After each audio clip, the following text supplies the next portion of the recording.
Well, hello, Uncivil Law fans. I hope you're having a great day as always, and we are here with another Supreme Court React. This is the case of Ford versus Montana and deals with product liability, and namely when you can sue and can't sue, or more to the point, where you can sue and can't sue, to be more precise, is exactly the issue here.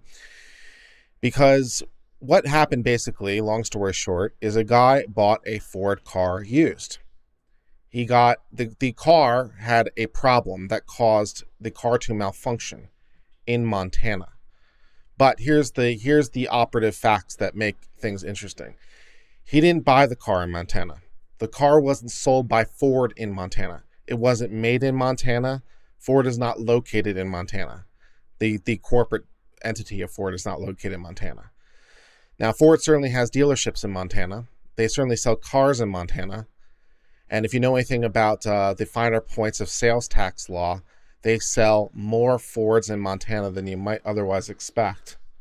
It's a bit of a inside joke for those of you who know that one. But anyway, this is the issue, right? So can we sue Ford for a car that wasn't sold by Ford in Montana, wasn't made in Montana? Ford isn't in Montana, even though we could sue Ford for other cars in Montana. Can we do that? Can we sue them for this specific car and its specific malfunction in Montana? Or do we have to sue them somewhere else? The injury occurred in Montana, the car malfunctioned in Montana, but is that enough to bring Ford into this picture? And in my view, the answer is no. It is not enough to bring Ford into this picture. So I'll walk you through the legal analysis as to why I think that's the answer. And then we will get started and see what the Supreme Court has to say. So you want to sue anybody, corporation or individual, same basic rule. You can sue an individual or corporation in one of two places, where they have general jurisdiction, or for specific jurisdiction related to specific issues. So what do I mean by that? Well, for example, you could sue me in Texas because I'm in Texas. Right, I'm in general. I live here. The courts of Texas have general jurisdiction over me. There might be other issues that would be a problem, but at least as to jurisdiction, the courts have general jurisdiction over me in Texas because I live here. However, what if I went? What if I went to Arkansas or something, and I punched somebody in the face? Well, you can't sue me generally in Arkansas, but you can definitely sue me if you're the guy who got punched in the face because I did the specific thing in Arkansas, right? I went purposefully to Arkansas. I committed the act that creates liability in Arkansas. So you can sue me in Texas for the thing that occurred in Arkansas, or because you can sue me for Texas for anything, basically, or you can sue me in Arkansas for the thing that occurred in Arkansas because that specific thing occurred. That's general jurisdiction and specific jurisdiction. All right, so how does that work with corporations? Well, corporations actually, you're a little bit better off when it comes to general jurisdiction because corporations have general liability before courts in two states. Well, potentially two, and typically two. The state in which they're incorporated and the state of which their principal corporate offices are. And there's a whole bunch of tests to figure out what that is, but usually it's not that big a deal because normally there's like one big corporate office, the main corporate office of the company, right? So in the case of Ford, those states are, in case you're interested, are Delaware because Ford is incorporated in Delaware. They're a Delaware company, as so many companies are. And their principal place of operation is Michigan, Detroit. That's where their corporate offices are. So if you want to sue Ford generally, you can sue them either place. Take your pick of Michigan or Detroit. So you could definitely sue them there.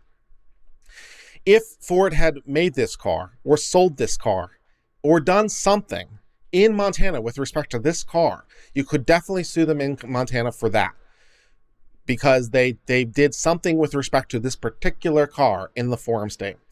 So we can, and Ford certainly sells a lot of cars in Montana, to be sure. So a lot of people can sue Ford in Montana for a lot of potential things in Montana. So Ford is not used to being hauled before Montana courts. They get hauled before Montana courts on a somewhat frequent basis, I'm quite sure. So it's not like there's some inconvenience necessarily to them being hauled before Montana, because they do a lot of business in Montana. So this question is, what is the rule here? Can this guy sue because Ford is generally does business and could be sued by a lot of people, or does Ford have to do something specific with respect to this particular car in Montana in order to be held liable in Montana? And the answer that I think is the right answer under the law is the latter. They have to do something specific in Montana with respect to this particular car. They had to sell it in Montana. They had to repair it in Montana. The repair cost an injury. They had to do something in this particular state to bring jurisdiction. So you can sue them. You can sue them in Oregon, where the car was sold, because that was where it was sold. You can sue them in Kentucky, because that's where the car was made. You can sue them in Michigan. You can sue them in Detroit. Can you sue them in Montana is the question. So we are going to try to figure that out. Thus, that brings us to the oral argument we're going to be doing today, Ford versus Montana, in which we're going to try to figure out exactly this issue. Can Ford be hauled before the state of Montana for this particular car, even though Ford didn't do anything in Montana with respect to this particular car? That's the operative question. Let's get started with this.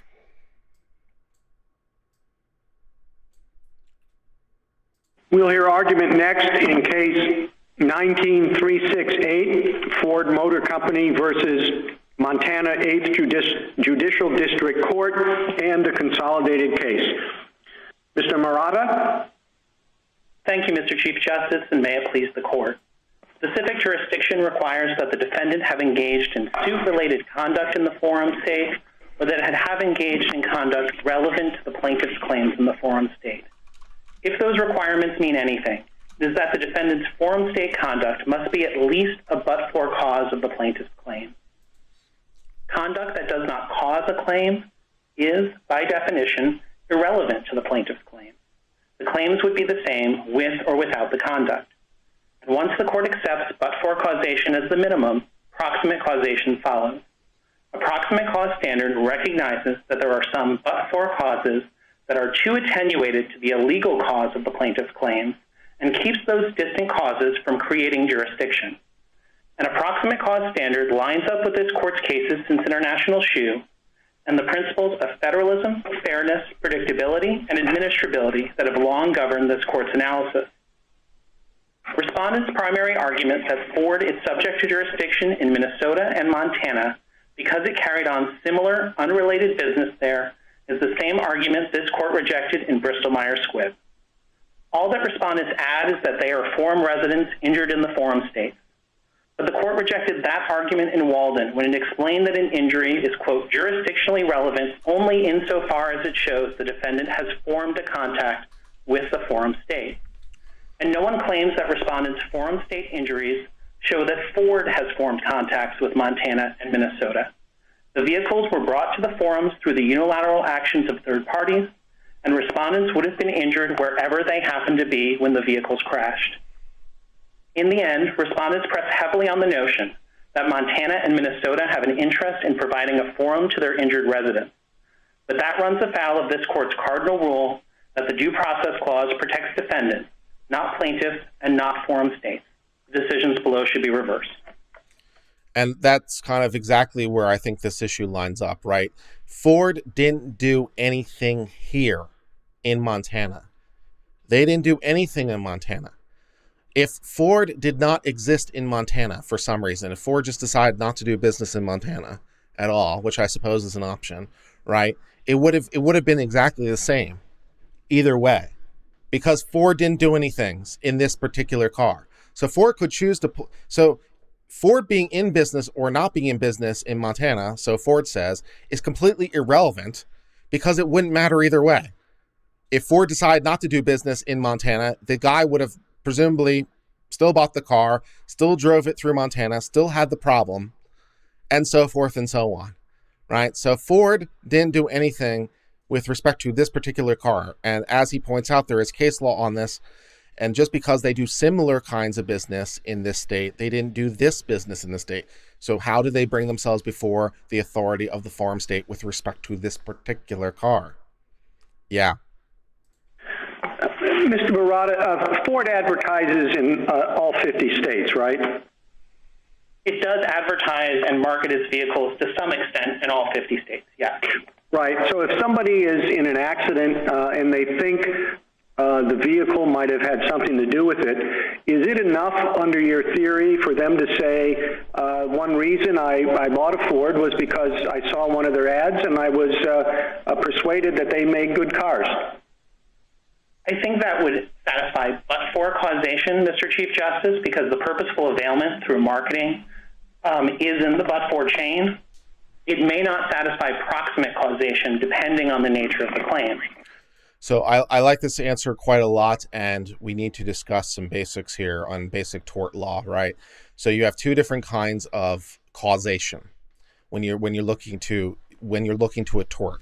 So you're trying to find, in a tort, you're trying to find some kind of wrongdoing, an injury that occurred. You're trying to find causation between the injury and the damages, and then the damages, right? You did something wrong. It caused me an injury. The thing you did wrong caused the injury, and as a result of that, I have been hurt. That's your basic tort fact pattern, right? But then, of course, there's two different kinds of causation. There's in fact causation, which is also called but-for causation, and proximate causation. So but-for causation says, but for me doing this, you would not have been hurt. If this had not occurred, the injury would not have occurred. So you have to have but-for causation because someone has been hurt, right? So there's but-for causation somewhere. But proximate causation is an idea that certain kinds of things are too attenuated in the sequence of events for there to be liability. You can be too far removed down a chain of events of something causes something, causes something, causes something. So that first thing is part of the chain, but it's too far stretched out in the sequence for you to be held responsible. You know, the idea here is you can only be held responsible so much. You know, we're human beings and we don't do butterfly effect over here. You know, you can't be held liable infinitely for something you do because of completely unforeseen causes that no person could possibly foresee. There's a limit somewhere, right? And so one of the classic, you know, there's a lot of different ways to give this example to say what we're talking about, but you know, the Ford dealer didn't properly put on a tire of a guy's car. The guy got into an accident because they didn't put it on properly, but it wouldn't have come off, you know, unless something happened. But then he got into an accident. So the fact that Ford didn't do it is a but-for cause, right? If they hadn't put it on improperly, the tire wouldn't have come off. But also, if he hadn't been in an accident, it wouldn't have come off because that's the hypothetical, the way I've drafted it, right? Okay, so Ford put the tire on improperly, but for causation of what's eventually going to occur because I'm not done yet, all right? The guy got into an accident. The tire comes off. The tire then, you know, goes down and hits a dumpster. The dumpster then, because of the tire hitting it, then proceeds down a hill. The dumpster then causes another to hit another car, and because that guy is distracted by being hit by a dumpster, yet another person is injured. Can the last person who is injured sue Ford for putting on the tire incorrectly? That's proximate causation. And the answer is no. No. Somewhere down this step, somewhere down this line of events, we've become too attenuated in this Rube Goldberg-like machine. You know, the guy who had the tire put on improperly, he can sue.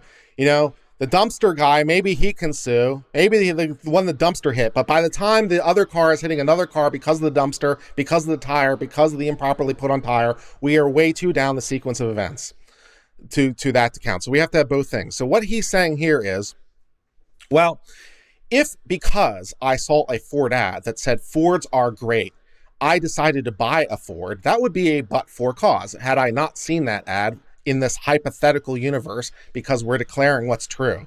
In this hypothetical universe, had I not seen that ad, I would have not bought the car. But then there's a question of proximate cause, right? Which is what he's saying too, right?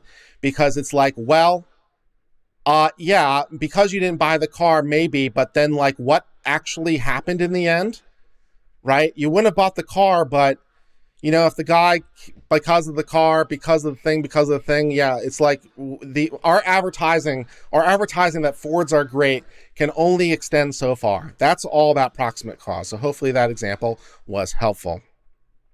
For a routine design defect claim, the mere fact that you saw a Ford ad and were persuaded to buy it has nothing to do with the substance of the claim. By contrast, if your claim why is that? You wouldn't be in the car if you weren't persuaded to buy it. Why doesn't that have a lot to do with the claim? Well, as Professor Brillmeyer says, if you're telling the story of this car accident, the fact that they saw a Ford ad has no substantive relevance to either the story or to any of the legal elements of the claim. But by contrast, if your claim is that Ford made certain promises to me in that ad, they warranted that the airbags would deploy, and I relied on that promise in buying the Ford vehicle, and they breached that promise, that may satisfy proximate cause. But what I think the question shows but of course here, you don't even have the allegation that they were persuaded to buy the vehicles by the advertisements in the forum state. No, but... So someone asked what was the injury that actually occurred here. Yeah, we kind of blew past it because it doesn't really matter in the end what the injury is that occurred. But just for the record, because someone asked, the injury that occurred here was Gullett. Is a Montana resident. Gullett is a Montana resident. Is it he or she? It's she in this case, because Gullett's the last name. Montana. This woman Gullett was driving a Ford Explorer in 2015 on a Montana highway when the tread on the tire separated. She lost control of the vehicle and died as a result of the vehicle turning into a ditch. So Gullett, the Montana resident, driving the Ford Explorer on Montana highways, the tire came apart and she died by rolling into a ditch. So not that particularly matters, but because someone asked, that is what's going on. It's a hypothetical question, and so if the Ford ad said, we make the safest cars on the road, then any claim of a defect, you would satisfy the jurisdictional requirement. It would satisfy but-for cause. It may not satisfy proximate cause, depending on the substantive law that's at issue. Merely saying we make safe cars might not rise to the level of a warranty that would be enforceable. But again, plaintiffs don't even satisfy the lower but-for standard in this case. But if the issue that's going to be litigated on liability is, say, for example, was the accident caused by a car defect or was the accident caused by the negligence of the driver, you've suddenly made that a jurisdictional question, because if the accident is caused, proximate cause, due to the car, then you would say, well, there is jurisdiction, but if it's the driver's negligence, that doesn't have anything to do with Ford's presence. So it seems to me that's a serious and unfortunate consequence of your position. I don't think it is, Mr. Chief Justice, because we're not asking the court at personal jurisdiction to decide the merits of what the cause is. Rather, proximate cause describes the directness of the connection between the claims or the allegations that the plaintiff has made and the defendant's contacts with the forum state. Thank you, counsel. Justice Thomas? Yes, thank you, Mr. Chief Justice. Counsel, I'm a little confused. Someone said, how is this a jurisdictional question? Because they said the tire came apart because the fact she didn't maintain it. Well, I mean, not to put too fine a point on it, but you don't know that. You don't know who is responsible or not. The question isn't even if Ford is responsible or not. That's a whole different set of problems. The problem is, can Ford be sued? It may very well be the case the reason the tire failed is because of actions this woman failed to take. It may very well be in the end that Ford is not responsible. We're not trying to actually determine whether or not Ford is responsible now.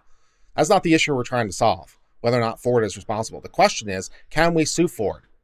Because they may have done something wrong. Maybe they sold us a car with bad tires on it in the first place, and that's a problem because it's product liability. If they sold us a car with bad tires and the tires came apart, well, that's a product liability problem for Ford.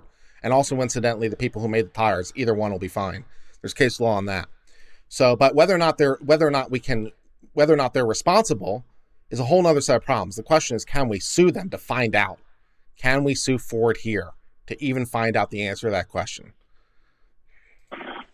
How do we get from the due process clause to your proximate cause argument. That seems to be a long journey. I'd like you to at least trace back for me, at least as far as international shoe, the lineage for this proximate cause requirement.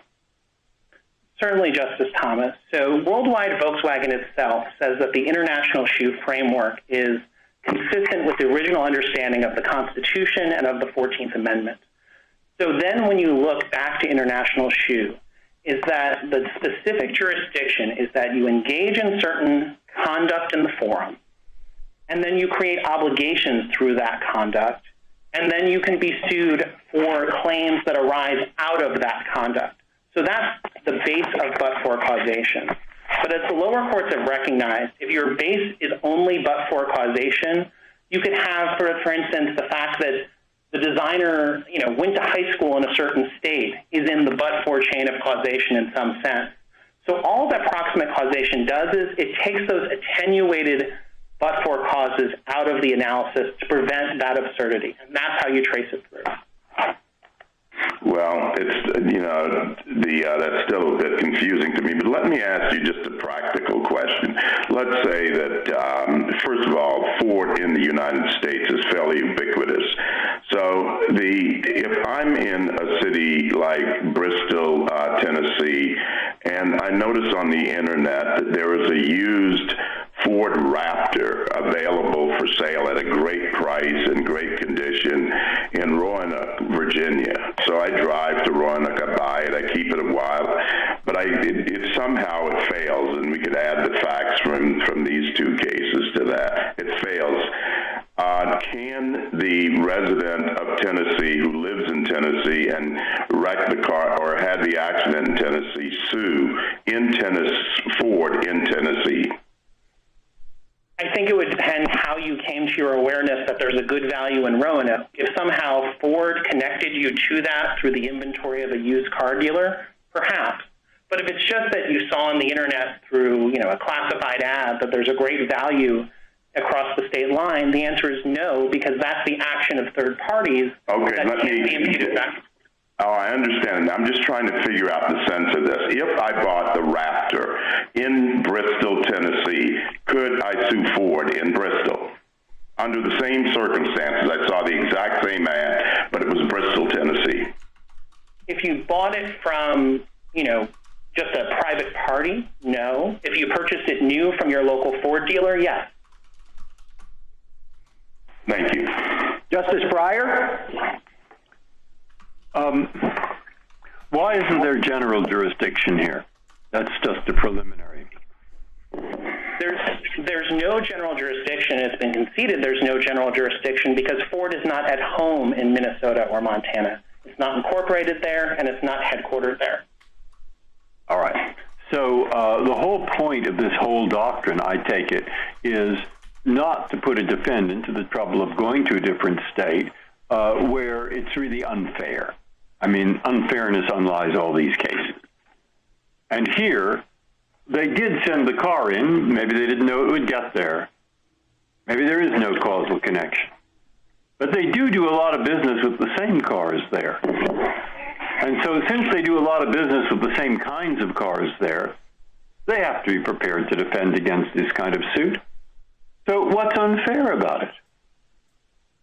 What's unfair about it, Justice Breyer, is Ford cannot expect to be sued on this particular item, and the argument that you laid out was the exact argument rejected in Bristol-Myers Squibb, which is that you sell lots of Plavix in California, you have to defend against these other suits, why not bother with these tag-along suits as well? There's nothing unfair about it. But this court 8-1 rejected that argument in Bristol-Myers Squibb. And wasn't that the case where they were in a different, the plaintiff wasn't part of California either, and all the injury took place outside, and so what was that? Well, it's true that the plaintiff wasn't in California, and here he's in Montana. He's in Montana. But this court held in Walden unanimously that the location of the plaintiff doesn't matter, and that the place of injury does not matter. As I quoted in my opening statement, this court held that injuries are irrelevant except to the fact that sometimes they shed light on whether a defendant has contacts with the forum. So trying to take Bristol-Myers Squibb and appending onto it a forum plaintiff and a forum injury run straight into Walden. I don't think respondents can get out of the combination of Walden plus. So I take it the answer to my question is some case law, which I will read. But if I came to the conclusion the case law didn't govern, what's unfair about it?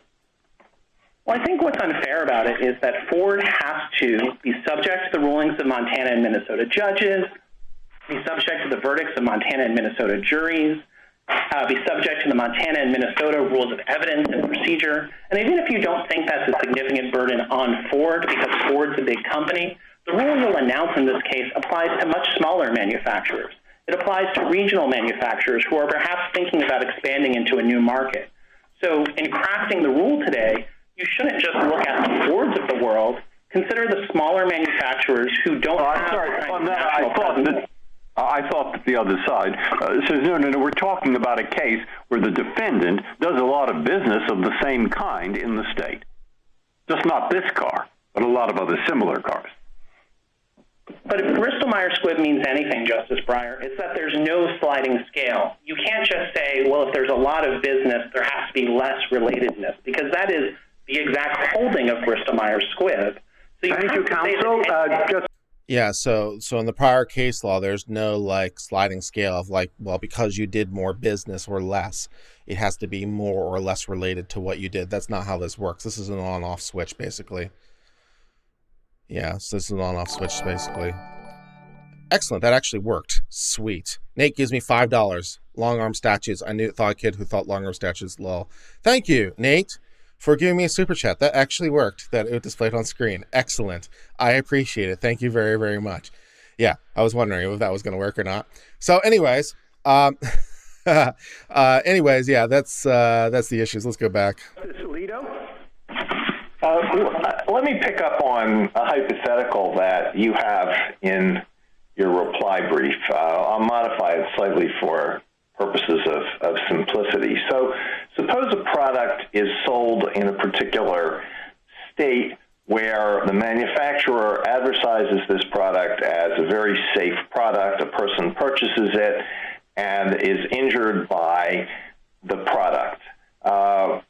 Would there be personal jurisdiction there? Or would it be necessary for the injured individual to prove that the advertising as to the safety of this product was the proximate cause of the purchase of the product? In your hypothetical, Justice Alito, where the purchase occurs in the forum state, the advertising, I think, is just icing on the cake. The sale is what provides the proximate link in our view. All right, suppose that the sale occurs in a different state.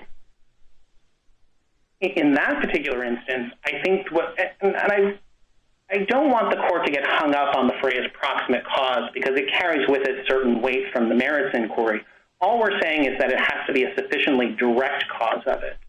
So in that case, it would depend on the particular claims that you're bringing. The claims in this case, I don't think merely saying I saw an ad, I bought the vehicle somewhere else would be sufficient. For other claims, it may very well be. So if the person purchases it in, I don't know, Idaho, drives it to, because a person from Montana purchases it in Idaho because of advertising in Montana regarding the safety of this product, and then is injured in Montana, what would there be personal jurisdiction there? If the particular claims were only the design and manufacturing claims that we have here, no. If it were based upon promises made in the advertising, perhaps yes. So I like this answer personally as well too. Like, and this was also going to what Ford did in this place that is related to the injury that occurred, because then again that goes to like causation and goes to the nature of it things. So it's like if you bought a Ford because they put just, you know, because they bought a Ford, if it's just generic advertising, buy Ford. That's the example, right? Buy Ford, please buy our Ford, please buy Ford. So if that is the ad that you saw and then you got into a problem and you want to sue them because of the design or manufacture of the car, then what Ford says is, well, that's not related enough. There's nothing about the ad. The ad could exist or not, and the injury would occur. So the ad is unrelated to the injury. And then he says, well, here's another example. What if the ad was a little bit more specific? What if it was buy Fords because our brakes are great, and then the brakes fail? Well, now you have a bit more of a problem because, there you're making a specific representation, and it is a little bit related to it because it's a little bit more causal. So I think his answer here makes sense. The thing that Ford did has to be somewhat attenuated to the thing that happened, and just a generic ad is not going to do it. You need something a little bit more, like manufacturing the car there, or the general place of business of the company, or the car was sold there. That would do it. That would be fine, but just an ad not closely attenuated enough to the issue. But again, in these cases, there's no allegation that the advertising caused anyone to do anything for these decades-old vehicles that were not even, with particularly to the Crown Victoria, were not even being advertised or sold at the time they were purchased in this case. Well, if we step back, and this is a little bit like Justice Thomas's question, we're talking about due process, which the International International Shoe Court felt free to say, well, that just means fair play. If that's what we're talking about, either fair play for Ford or what was at issue in Bristol-Myers Squibb, which is a lawsuit in a suit in a state that has little connection with anything involved in the suit. What would be the justification for a ruling in your favor here? The justification for a ruling in our favor is that the forum states don't have a connection to what's relevant, which is Ford conduct. In Walden, the court talked about the challenge conduct has to occur in the forum, that the relevant conduct has to occur in the forum. The relevant conduct here from Ford's perspective, and remember, due process is a defendant-focused perspective, is the building of the car, the selling of the car, the manufacturing of the car, the design of the car. All of those things occurred outside of the forums. The connection that the forums have here is to the injury, which says nothing about Ford. Okay, thank you, counsel. Justice Sotomayor? Counsel, in essence, what you are saying is that Ford can only be liable in its home state because only there, presumably, under general jurisdiction, and maybe even not even there, because your but-for requirement would say wherever it manufactures, produces, if it didn't sell the car to the customer, there's no proximate causation. Correct? Proximate causation where the vehicle is built. Because, let's be clear about what our proximate cause standard is. It's at page 42 of the opening brief and page 22, 23 of the reply brief.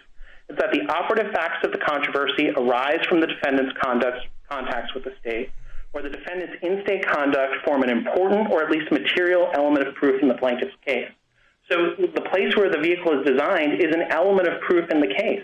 The place where the vehicle is sold by a Ford dealer, Ford sold it to the dealer now sells it to a customer.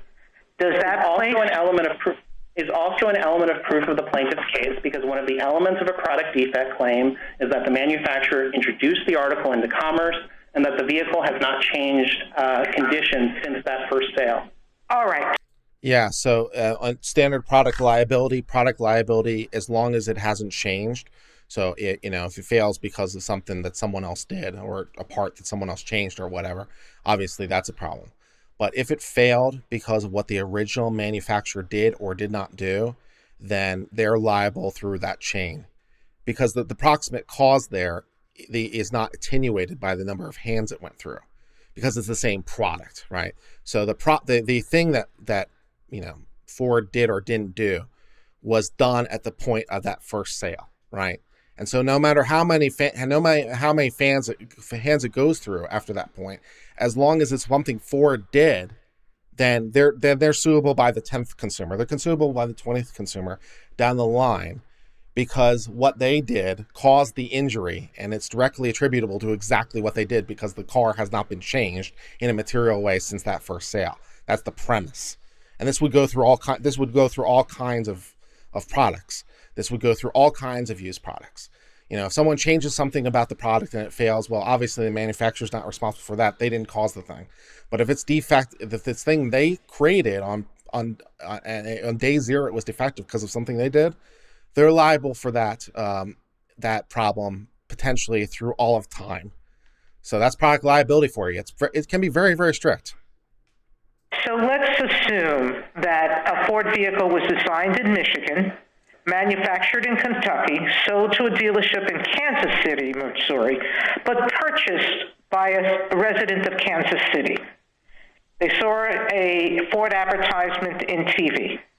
The plaintiff wants to assert various claims for design defect, manufacturing defect, false advertising, and negligence. Is there any single state where the plaintiff could allege all those torts? Certainly, Justice Sotomayor. And I want to, I think, note something that I think is implicit in your question, which is we're not saying that design claims have to be brought somewhere, manufacturing claims have to be brought somewhere. It's the suit as a whole, as this court talks about. So you can bring it where the vehicle was designed, Michigan, where the vehicle was assembled, Kentucky, I think where the advertisements were sold, which was in Missouri, and where the vehicle was purchased in Kansas. So you would say any one contact would be enough. But how about if the defect was in the airbag? Would Missouri still have jurisdiction over Ford or Kansas? You said Kansas would. If the defective airbag were not the original airbag, but instead a new replacement airbag installed by a Ford dealership. And then take it a step further. Is it the airbag or is it an old sensor in the car that caused it? How do we determine jurisdiction then? You would determine jurisdiction then because the repair that was made at a Ford authorized dealership, which is in contact with Ford with the forum, and it arises. No, that was in Missouri. Remember, the car was bought in Missouri. The plaintiff was in Kansas. The plaintiff drove it and lives in Kansas. He saw the false advertisement in Kansas. Andrew Scott says, if I have to replace the oil pump, you can say that's what caused the next failure. Andrew, I think you are not properly considering what exactly failed. If you replace the oil pump, you'd have to ask the question of is what failed at least in part because of the oil pump or related to the oil pump. So that would have zero things to do with this situation, for example. So if the Ford car was exactly the same as the day it was sold, except for the oil pump, which was changed by a consumer poorly, incidentally, then that would have absolutely nothing to do with this, because what happened here was the tire tread failed. So the oil pump being replaced by the consumer poorly has zero things to do with what caused the car to fail. It's unrelated. So you'd have to say, well, what is the nature of the failure? Is it related to what the manufacturer did or not? Is the part that was replaced, at least in part, responsible for this or not? You could replace the entire engine. You could replace the entire body. I'm not exactly sure how that's happening in this hypothetical, but hypothetically, and it still wouldn't matter because what failed was the tire. So it's not the amount of part, it's not the importance of the part, it's not the quantity of the parts. It's, did the thing fail because of the part that you changed out or not? Is it substantially the same with respect to what the nature of the failure was? That's the operative question here. So the oil pump failing doesn't tell me anything. What actually went wrong? I don't know. Sorry to the residents of Kansas, Missouri, that I'm confusing their two. Yeah, the problem is there's two. That I believe that there's Kansas, Missouri, and Kansas, Kansas. But what I would say in your hypothetical, Justice Sotomayor, is that where the vehicle was repaired would be proper jurisdiction, perhaps not the place they took it back to. And I understand that if you live on the border of these two states like that, you may treat them as interchangeable. But of course, this court has repeatedly said that in personal jurisdiction, state lines matter, even though it may not seem functionally to matter in the markets where you exist. Thank you, counsel. Justice Kagan? Mr. Murata, going back to your colloquy with Justice Alito, a simple hypothetical. I buy a Apple computer in New York. I move to California. The computer catches on fire. I get injured. You're saying I can sue in New York where I bought the Apple computer, but I can't sue in California where I live and where the injury took place. Is that right? That's right. I mean, of course, Apple has headquarters in California, so there's general jurisdiction. But you're right. That was a bad example for that reason, right? But, you know, I moved to Illinois. Doesn't matter. But that's right. Yep, understood. Yeah. So essentially, you're substituting what I think people have assumed in these product cases, which is if you're in a place and the injury takes place in a place because of a manufacturing defect or a design defect, you get to sue. You're saying, no, it doesn't really matter where the injury took place. What matters is where the first sale of the product took place. Ours is not a first sale rule, Justice Kagan. But that would be the effect of it. I mean, you might not label it that, but that would be the effect of it, wouldn't it? No, it's that any place that there is a proximate causal link, so it could be the place. I know, but the first sale, the place of a first sale, you're saying there is a proximate causal link, and the place where the injury took place, you're saying there's not. Is that right? That's right, but it doesn't limit jurisdiction to only the place of first sale. Okay, that's, you can also do it where it's manufactured, for example. Okay, and that's notwithstanding that this company, and let's just go back to Ford now, it advertises, it sells, it services these automobiles in exactly the same way in these two states. Yeah, so I think this is where I'm going to split with Kagan, right? So when she says, well, it services the vehicles in the state. Well, what do you mean by it services vehicles in the state? Do you mean it serviced this vehicle in the state? Because that's kind of a big difference, right? Because that might give you another bite at the apple, because now Ford is doing something exactly, because it's a Ford dealership in Montana. So did they service this vehicle in the state? Did they do something, anything in this state that gives them, that they did something that touches this particular product in a way that matters? And yeah, so if Ford doesn't do anything, at least in my view, if Ford doesn't do anything in Montana with respect to this particular product, then you can't sue them in Montana, even though the injury occurred in Montana. Go sue them somewhere else. You have a lot of choices. You can sue them in Delaware for sure, because they're incorporated there. You can sue them in Michigan for sure, because that's where their principal place of business is, their corporate offices. You can probably sue them in Oregon, where the car was originally sold. You can probably sue them in Kentucky, where the car was manufactured. I have no idea where the car was designed, but you can probably sue them there, wherever that is, right? So you got a whole bunch of options of places to sue. It's not like you're completely out of luck. You just can't sue in Montana, because they didn't do anything in Montana. They may do a lot of stuff in Montana. It would be a little bit like, and this example may or may not be fair. It would be a little bit like, and this example may or may not be fair, but it would be like a guy who's a really big bully and gets into fights a lot. I don't know, who gets into fights a lot, and he gets into fights a lot in Montana, and a lot of fights in Montana. He's being sued all the time in Montana for the fights he's in. He's starting a lot of these things, and but he one day he's visiting. He's not in Montana. He's on vacation, and he punches you in Delaware. And so you'll be like, well, I can sue him in Montana because in this hypothetical universe, he doesn't live in Montana, even though he punches people in Montana all the time. Don't worry about it. It's my constraints. I create the rules. So he doesn't live in Montana. He just happens to punch people in Montana a lot. And so it'd be a little bit like saying, well, he wouldn't be surprised by being sued in Montana. He's sued in Montana all the time, every day, lots.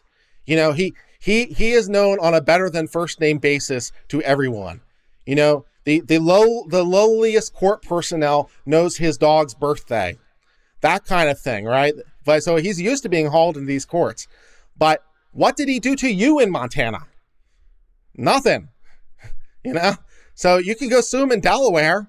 Maybe the Delaware courts will have better luck because apparently Montana's not being able to get something done for something. But that's kind of what it's like. I don't know if that example makes sense or not, but it seems to be. It's like, well, Ford does a lot of stuff in this business. They do a lot of stuff in Montana. They're being sued all the time in Montana by all kinds of people. Yeah, but what did they do in Montana with respect to you? You know? Yeah, that's kind of, yeah, no. And that was the same argument that was made in Bristol-Myers Squibb, which well, I have to say, you keep saying Bristol-Myers, but, Bristol-Myers, there was absolutely no connection. The plaintiffs weren't residents of California. They didn't use the product there. They hadn't been injured there. Now, that's three differences from this case. And I think even going back further than to Walden and Keaton says the plaintiff's connection to the forum doesn't matter. And the plaintiff and Walden says the injury in the forum doesn't matter. Well, in Walden, the defendant has absolutely no connection to the forum state. But here, as we've just established, Ford sells cars, services cars, resells cars, advertises cars in Montana. But Bristol-Myers Squibb proceeded as a syllogism. It said that Walden illustrates the arise out of a relate to requirement. And it said that in Walden we held that an injury in the forum is not sufficient. And it said this case is even easier because the plaintiffs did not even suffer injury in the forum. But the major premise of Bristol-Myers Squibb is that an injury in the forum is not sufficient. Thank you, Mr. Murata. Justice Gorsuch? Good morning, Mr. Murata. It seems to me this case really puts into sharp relief the difficulties our doctrinal tests have created. We've made a firm distinction between specific and general jurisdiction for many years. We say specific jurisdiction has to arise out of. Everybody seems to know what that means. Nobody knows what relates to means, the other part of the test. And so I guess I want to take you back to first principles along the lines of Justice Thomas. What does due process require? I suppose one could say it's whatever we think fair play means, in which case you might run into some of the troubles we've been hearing some of the questions about. But it could mean, due process could mean a couple other things. One, it could mean the law of the land.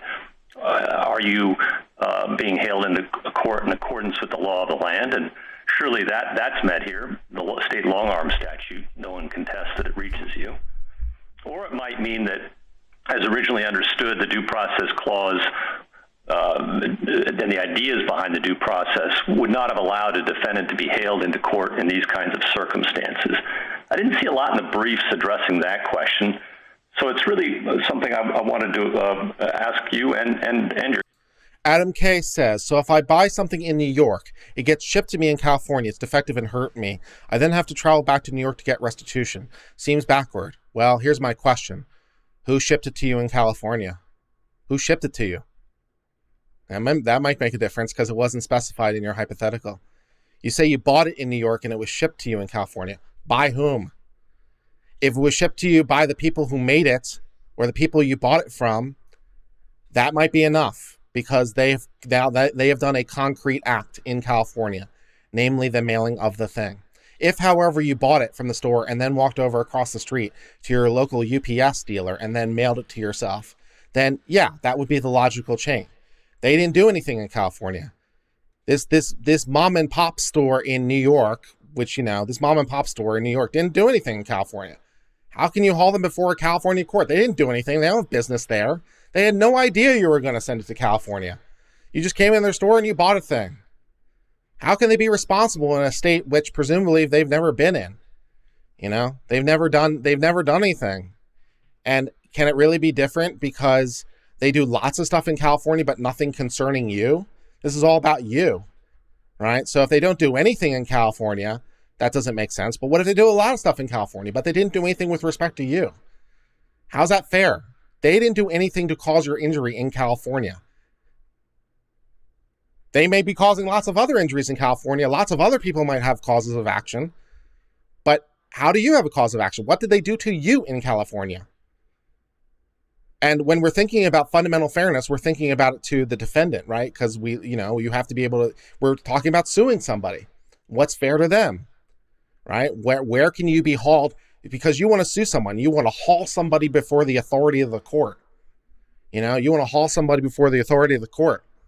So where can you do that? It's kind of an important due process question. Yeah. Your colleagues today about. Do you have anything you want to comment there?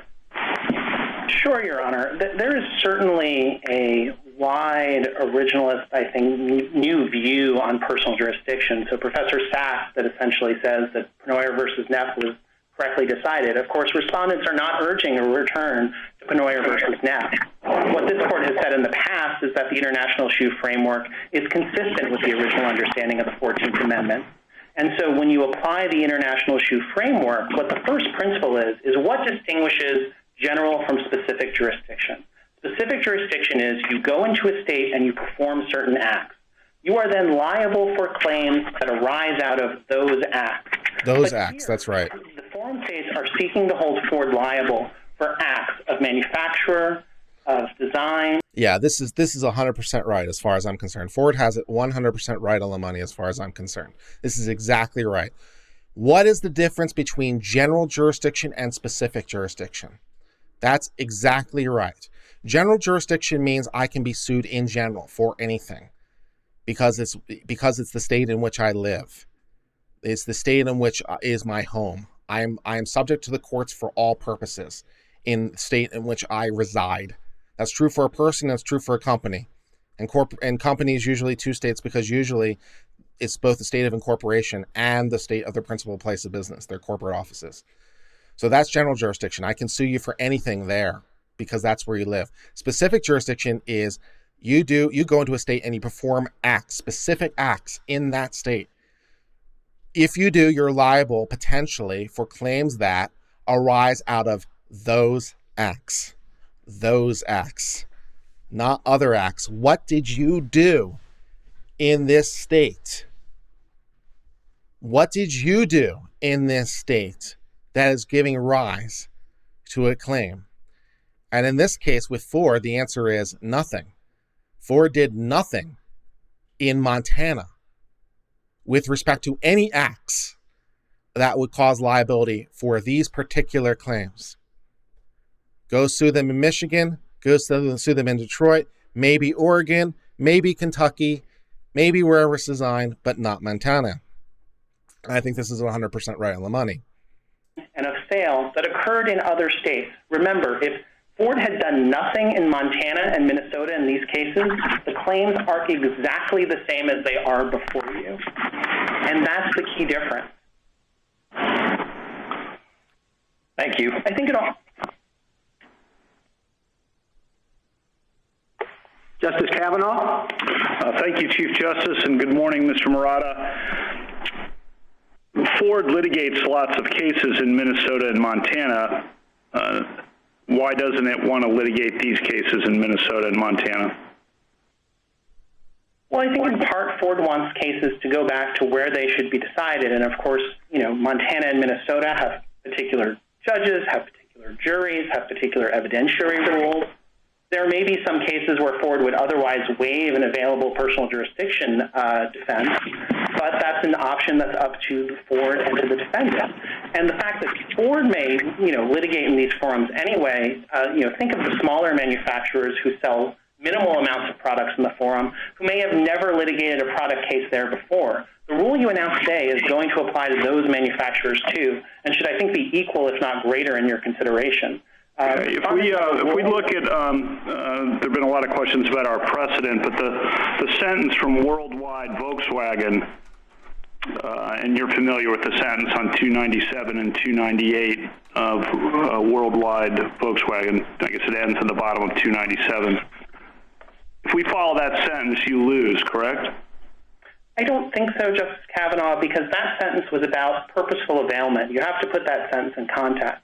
The sentence before it says when a corporation purposefully avails itself. Sorry to interrupt. If we just follow what the sentence says, though, if the sale of a product of a manufacturer distributor arises from the efforts of the manufacturer distributor to serve directly or indirectly the market for its product product in other states, it's not unreasonable to subject it to suit in one of those states if its allegedly defective merchandise has there been the source of injury to its owner or to others. If we just follow that sentence, you lose, correct?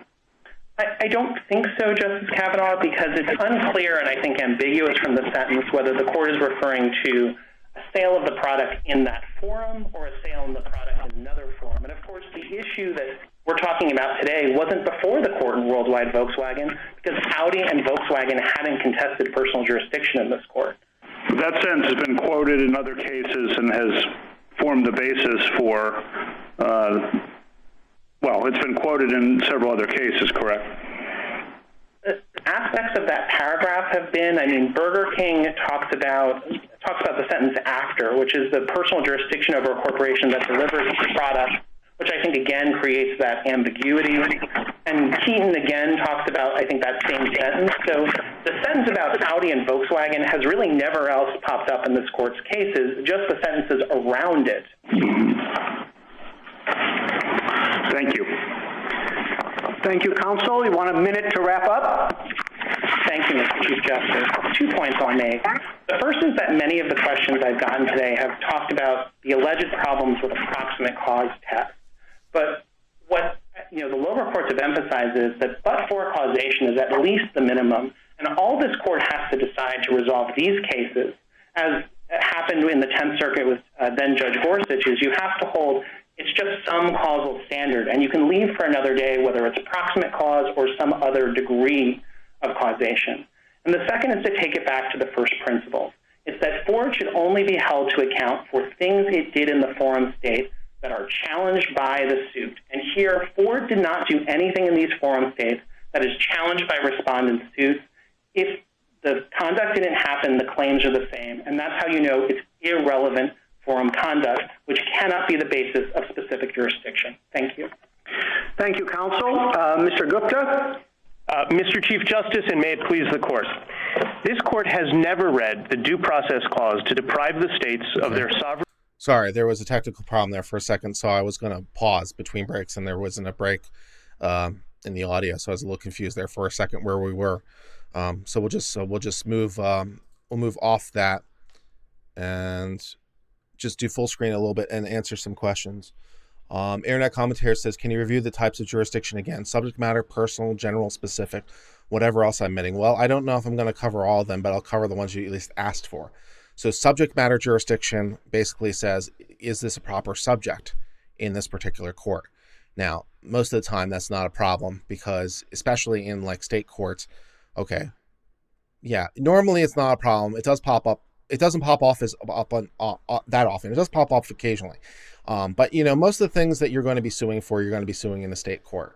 And so basically like breaches of contracts and torts and that kind of thing. So like basically the answer there is, well, does this state have, does it have laws? Do their courts have the ability to hear issues on contracts? Which, hypothetically might be no.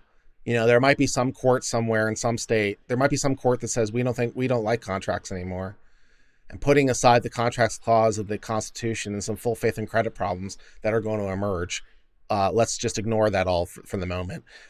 So ignoring all those massive issues, if there's a state somewhere that says, we don't like contracts anymore, then contracts are not a proper subject matter of that court because they don't believe in them anymore.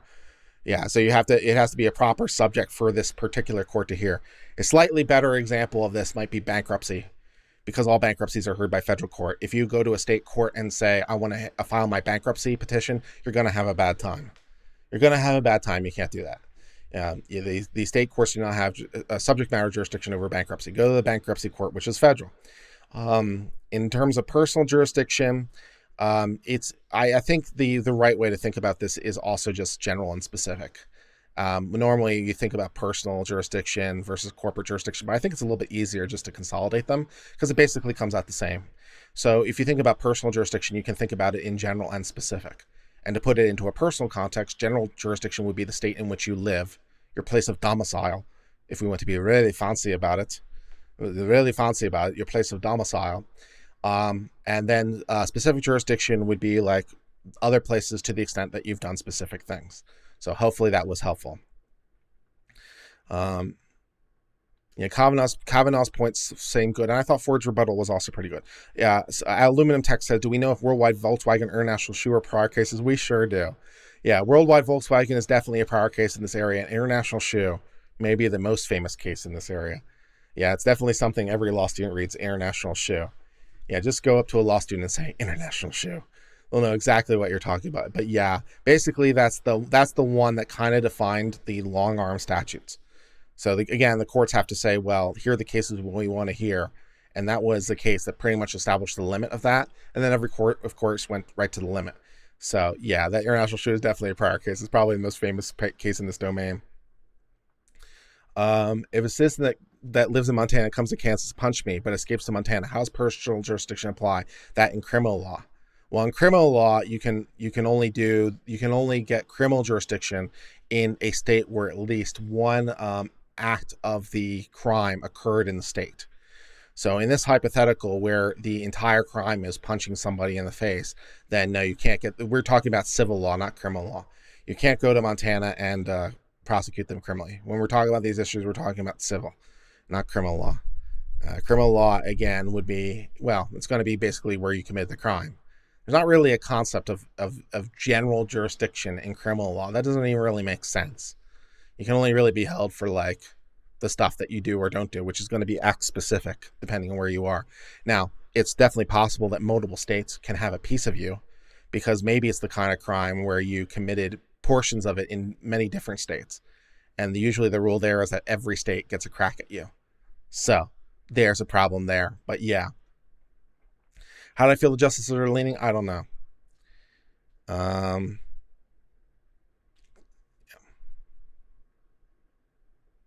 Subject versus personal and specific versus general are two independent kinds of jurisdiction. Yeah, I guess. Yeah.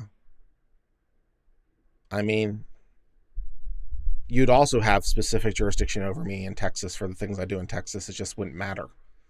So they're not necessarily mutually exclusive. If I punched you in the face in Texas, well, you definitely have specific jurisdiction over me because I did the thing, but also I live here.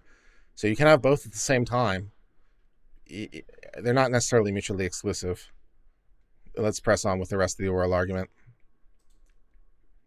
Powers to try cases in their own courts and protect people injured within their own borders on anything like the facts presented here. That is where the following two things are true. The defendant's product injured the plaintiff in the forum state, and the defendant, through its in-state activity, has deliberately cultivated the market for that product in that state. Over the objection of 40 state attorneys general, Ford asked... This is the U.S. government, by the way. This is the U.S. government. This is the Solicitor General or one of his deputies. This court to extinguish the state's traditional authority, even in this paradigmatic scenario, based on an elusive proximate cause standard. And I think we just heard how elusive it is. Jurisdictional rules should be simple, but Ford's standard would introduce tremendous uncertainty and generate needless litigation. It would break up garden variety accident cases. It would leave innocent local businesses holding the bag for foreign companies, as the home builders and Main Street business briefs explain. And it would send injured plaintiffs on an irrelevant scavenger hunt to trace the route of the particular pill or toaster that caused injury, just to try to figure out where to sue. The Constitution does not compel such an arbitrary regime. No, I'm sorry. It is not the U.S. Attorney. I made a mistake. This is the attorney representing Montana. But it's not the Solicitor General. That's why I was a little bit confused there. It's not the Solicitor General of Montana. He's a private guy, but he's the one arguing this case. So I made a mistake when I said it was the U.S. Attorney. It's not. This is a well-known attorney who deals with this exact area of law. And apparently, according to an article I just checked to double check my work, apparently he's on the proverbial short list for a Democratic administration potential justice. So apparently he has some respect. There you go. But anyways, let's press on. Ford's standard would create practical problems without any countervailing benefits of fairness or federalism demanded by the Due Process Clause. The plaintiffs here aren't forum shopping. They sued where everyone would expect them to sue. and Ford can't even credibly claim that it would be unfair or burdensome to face suit there, or identify any sovereign with any greater interest. Ultimately, Ford's position turns personal jurisdiction into a game. The defendant can cut off access to the court not because the forum state overreached or because fairness compels it, but simply because it makes it harder for people to get access to justice. That is not due process. Yeah, that's kind of not to put too fine a point on it, but that does sound a little bit like a left-leaning legal argument. You know, that does sound a lot like a left-leaning argument. If you did this, it would make it harder for people to get access to justice. That's more, in my humble opinion, of a left-leaning legal argument. So you can see where he's coming from. That's not due process. It would make it hard for them to be sued.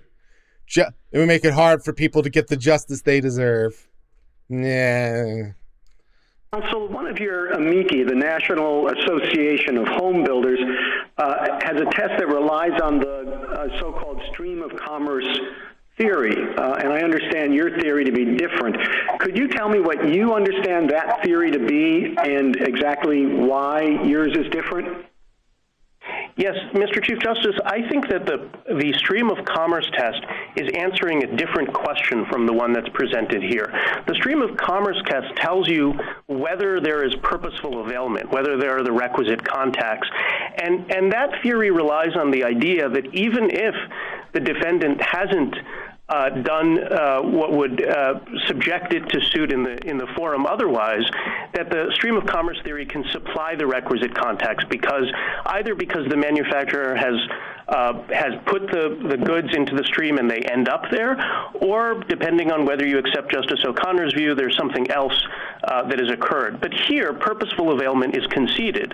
And so the question is, once you have the requisite context, as Ford does with the forum, is the suit related enough to the forum and the contacts that the defendant has in the forum that this is specific jurisdiction and not general jurisdiction.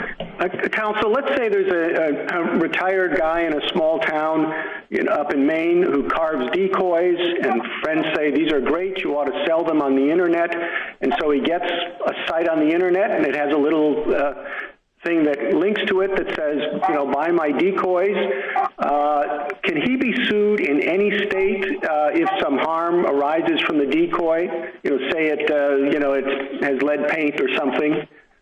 By putting an advertisement on the internet, is he exposing himself to suit everywhere in the country? No, and I do think that's a much harder problem. I think first we'd have to ask, are there isolated sales, or is he really doing something to inject himself into the forum state? If he doesn't have any advertising that's targeted to a particular state, it may be that his sales are sufficiently isolated that he's not even going to, purposeful availment won't even be satisfied. But assuming that it is, assuming that there are sales in the forum and he knows that and expects that and encourages that, it's possible that is going to give rise to specific jurisdiction for that injury. But we would need to know at the first step whether he's really doing something to deliberately cultivate a market in the forum state. I think that's a big question there. They get the internet wherever in the country, and that's how he's trying to cultivate a market. Is that enough or not? Well, no. I mean, I think we would need to know, has he ever sold? Let's say the suit is in California. Has he never sold something in California? Has he only sold in New England? But in theory, they could sell to California, and then there's one sale in California. I'm not sure that's going to be enough for purposeful availment. But I really do think it is. Justice Thomas? Thank you, Mr. Chief Justice. Mr. Gupta, I would like to pick up there too. You use the term related to, and the discussion, what is enough, and I'm not clear as to, even with the Chief Justice's hypothetical, how related it must be. Could you put some contours on that for us? Sure, Justice Thomas, and I think you can pick up where you left off in BMS, and BMS is, I think, the case that is most on point and about relatedness. And what you said there that a suit relates to the defendant's contacts with the forum where there's an affiliation between the forum and the underlying controversy, principally an occurrence. Well, we know that happened here. There was an occurrence in the forum that was subject to the state's regulation. And we think relatedness under your cases can basically be distilled down to two inquiries, and it yields a simple test in products cases. First, you have to ask, would the defendant be submitting to the coercive power of a state with little interest in the controversy? That was the problem in BMS, right? The state of California had little interest in that controversy because those people were injured elsewhere and really had nothing to do with California. And then second, I think relatedness is asking about whether the reciprocal legal obligations at issue were created by the defendant's in-state contacts. And do the plaintiff's claims really come within those contacts? And Justice Thomas, my friend, in answer to your question about, what does this all have to do with due process in international shoe, invoked that concept of reciprocal obligations. We think that's critical here. What you're really asking when you ask about the defendant's contacts are what kind of legal obligations arose from that. And here, the legal obligation is pretty simple. It's the legal obligation that you've got to compensate people when you sell this exact product in the forum and it hurts somebody.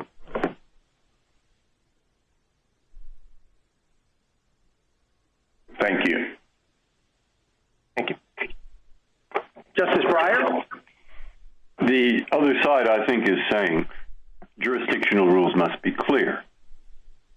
A defendant does not do enough business in a state, say Illinois, to make that defendant at home in the state. But he does do some.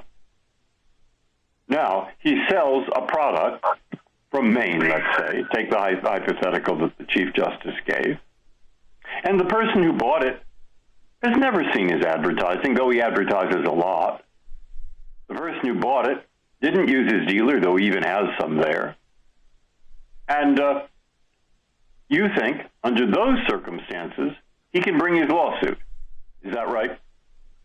No, I'm not sure that he could, Justice Breyer. I would need to know more, but I think it sounds like that's an isolated sale in the forum in Illinois. It's an isolated sale in the sense that that particular sale has no contact except the injured person and the place of accident in Illinois. But the defendant does loads of similar business in Illinois. Does that make a difference? I see.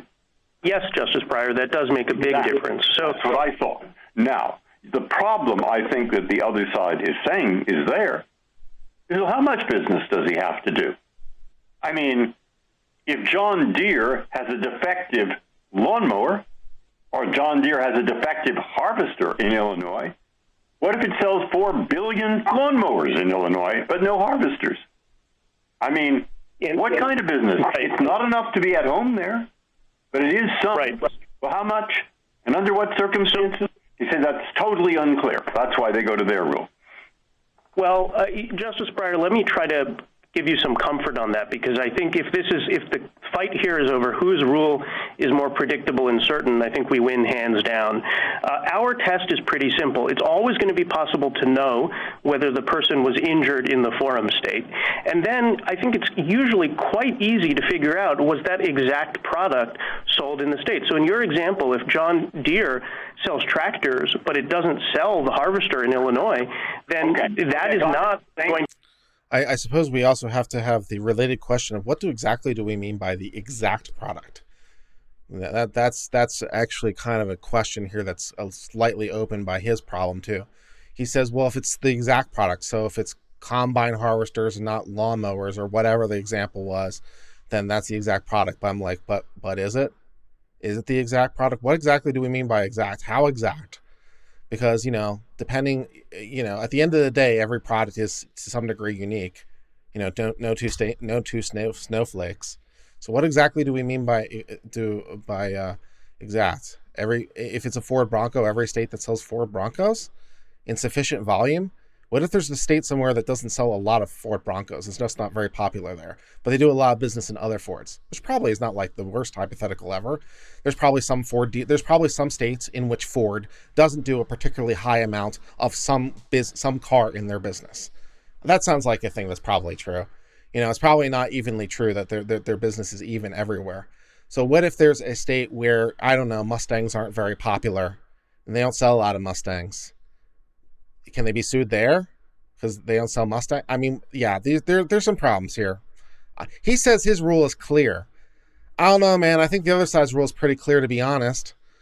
Well, we just have to worry about where the injury is, and then we have to get into whether or not enough of the product is being sold. That sounds suspiciously less clear than the other rule, where it is, did Ford do a thing in this state with respect to this product? That seems a lot clearer to me, but yeah. Support specific jurisdiction. Not the same product. How many of the same product? So that's a question on purposeful availment, right? Is it isolated? Is it enough? But once you've satisfied purposeful availment, which again, of course, is conceded here, then the question is, are those sales that are not isolated, that have targeted the market, are they the same? Are they of the same product? And I think if you have the same make, model, and year, it's going to be the same product. We're talking about mass-produced goods. It's not a difficult inquiry, and I think the inquiry is basically... So according to him, trim level is irrelevant. Make, model, and year is all you need. Trim level is irrelevant. So if it's the King Ranch, then that's just as good as the standard F-150, according to him. Make, model, and year. And also, incidentally, like, not to put too fine a point on it, but like, that is presumably the rule for cars. Is that the rule for like all products? Make, model, and year? Is that the rule for all products? Or are there other rules for other kinds of products? Do we have to determine what those rules might be for other kinds of products? I don't know. Yeah, there's some problems. An objective one. The defendant has the choice to differentiate its products. If it wants to sell cars in California, but it doesn't want to sell trucks in California because it doesn't like the way California regulates, it is free to do that, and then it would not be subject on our test to specific jurisdiction in California. Thank you very much. Thank you. Justice Alito? What if the product involved here was a custom-made product? Let's say it's an antique car that's been rebuilt, and it is advertised on the internet and purchased in one state, driven into another state, an accident occurs in the other state. The claim is that the design of this car was negligent. Would there be personal jurisdiction? I don't think so, Justice Alito. I think, there's one case of yours that talks about custom products. In the Goodyear case, you said the problem there was that the accident hadn't occurred in North Carolina, and also that the same type of tire wasn't distributed in North Carolina. That also raises an interesting question. Like, what if there is a business somewhere that makes in mass custom products? Which I understand is a bit of a contradiction in terms, but let's play together in our hypothetical world, because again, in hypothetical world, I can have any rules I want because it's my hypothetical. So what if we have a company somewhere that does mass amounts of business in custom products all over the place, and now we're trying to figure out what it means to have the exact same product? That'd be interesting. The closest example that might be like an actual real world example to this would be clothing, because there are definitely manufacturers who make custom clothing, and then you have to guess. The question is, how custom do we mean by custom? So if you go and if you get and it's like fit, if you're getting a suit, what does it mean for it to be custom? Do we mean off the rack but altered?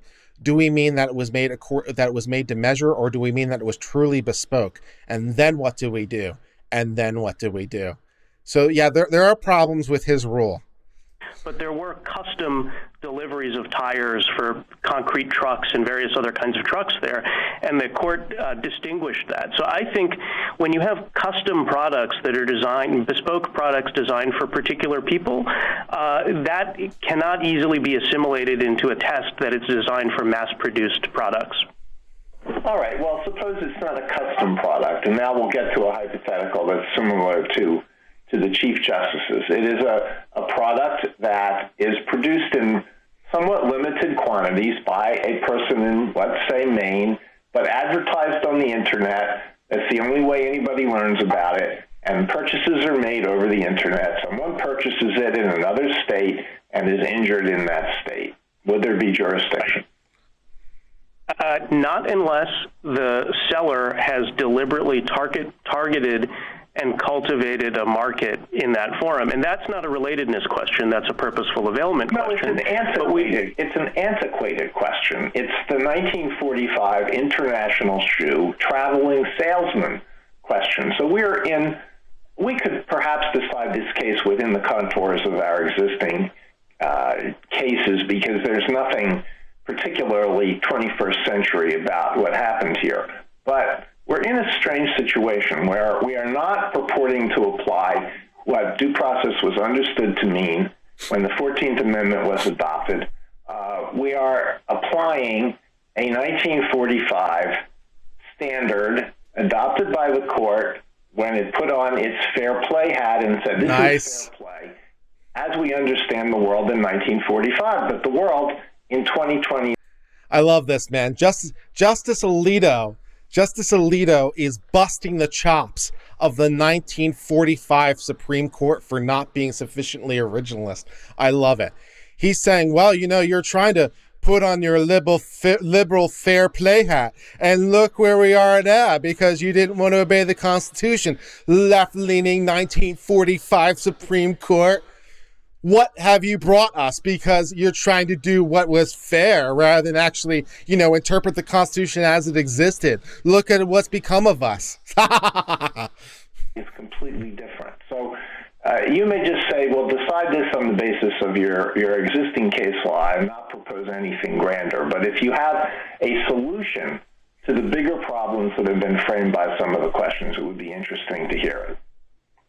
It's a very fair point, Justice Alito, and I think it is true that the evolution of the cases, particularly in the early 20th century, reflected changing market realities, that as we have more of a national economy, a more integrated economy, the jurisdictional standards began to reflect that, and I think it is fair to say that there's been some stasis since then, and you've left open a lot of questions in cases like Nicastro and Asahi about where to draw the lines, and those can be very difficult questions for the lower courts, and they'd appreciate some clarity. But I also think something that the concurrence by Justice Breyer and you, Justice Alito, in Nicastro is important, and that concurrence cautioned against trying to write rules with a broad brush that will apply across different market contexts and have unanticipated consequences. And so thank you, that's Counsel. why... Justice Sotomayor? Counsel, I just have one question about your same product rule. How about if it's a claim about a defective airbag, and it wasn't in one car sold by Ford, but it's in another car, millions of cars that are sold in Minnesota, but this one car is not sold in Minnesota. Would you still have jurisdiction? So I think if Ford says, look, we didn't sell that airbag in that state, and, they might have done it on purpose. They might, for example, in California, there are emission standards that are different.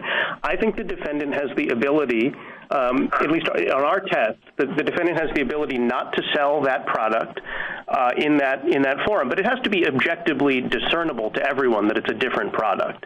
And I think in your hypothetical, they would be saying, we're not marketing the same car, we're marketing a different car. But it has to be objectively discernible, because I don't think we want a test that turns on, what's in the guts of the car. But if they say, look, there's the Model X and we sell it in Minnesota, and then there's the Model Y and we don't sell that in Minnesota, then that would not satisfy our test. Thank you, counsel. Justice Kagan?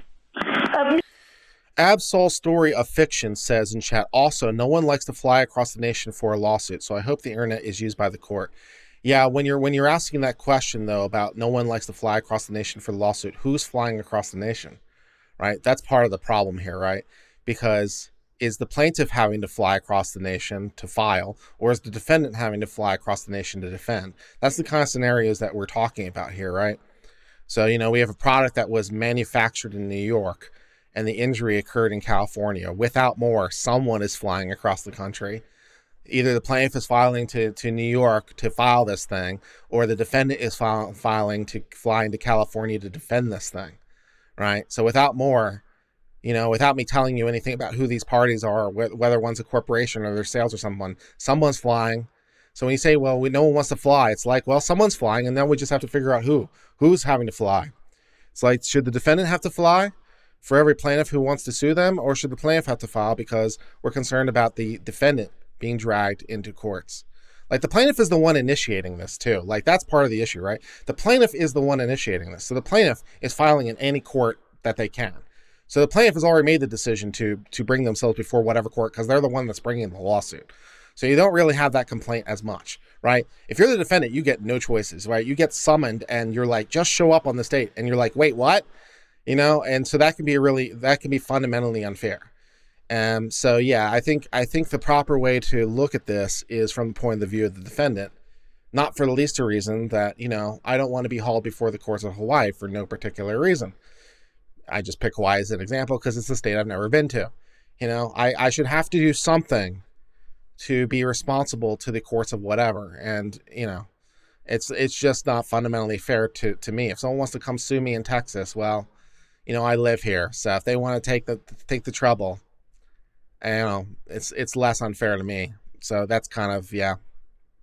Mr. Gupta, on this same product rule again, first let me make sure I understand the rule.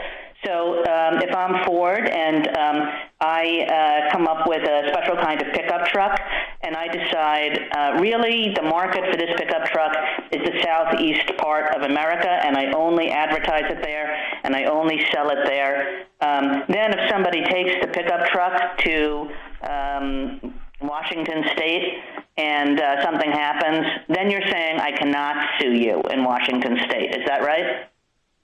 I'm saying that it fails our test, Justice Kagan. I don't think that means that it forecloses some alternative possibility of specific jurisdiction, and I think this goes to Justice Alito's question and some of the other questions about stream of commerce. If the court picks up that stream of commerce question and decides what constitutes purposeful availment when you don't have the same kinds of sales in the forum as you do here, then I think you could answer that question and you could conclude there would be specific jurisdiction, but it would be on an alternate theory. It wouldn't be on our test that we think decides these cases, and I think decides a whole lot of products liability cases. I see what you're saying. And on your test, focusing on your test, how about if Ford does something, a little bit different? It says we have this pickup truck, and mostly we're going to market it in the Southeast. But we can't say we do nothing in the Northwest. We do a little bit. There's one dealer who's out there selling these pickup trucks. What happens then? Well, if that one dealer is really selling those pickup trucks in the state, I think that would satisfy our test pretty easily. I do think the reason why I say that it matters whether they're selling the same thing in the state is because the defendant has the ability to structure their primary conduct. If they say, we want to sell some stuff somewhere, we don't want to sell some, and to take the southern states example, maybe they sell a car that doesn't work very well in cold climates, and they know that, and they don't want to be sued in Alaska for the car that they only sell in Florida and Arizona. So they have the right to do that. Your cases have always acknowledged that. You can exit a market partially. Okay. Sorry, if I could just interrupt, Mr. Gupta. Final question is, we talked a lot about fairness in this argument.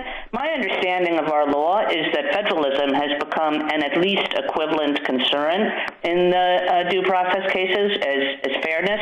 So how does that cut with respect to your theory? Yes, I think you're absolutely right, Justice O'Connor, and I think federalism cuts very strongly in our favor. It's why you have 40 states coming in and urging you not to do what Ford urges, and that's because the states have a manifest interest in trying cases within their borders, applying procedures to their own law, and protecting people within their own borders. And you dealt with this in BMS. I think the driving force of the opinion in BMS was a concern for interstate federalism, and in particular, a concern about one state meddling in the the affairs of another state. Say California saying, we want to hear the claims of Ohioans when Ohio has a right to apply its own procedures to its own laws. You don't have any kind of meddling like that here. Justice Gorsuch? Good morning, Mr. Gupta. I think the Chief Justice and others have pointed out the difficulty of our purposeful availment test in an internet age.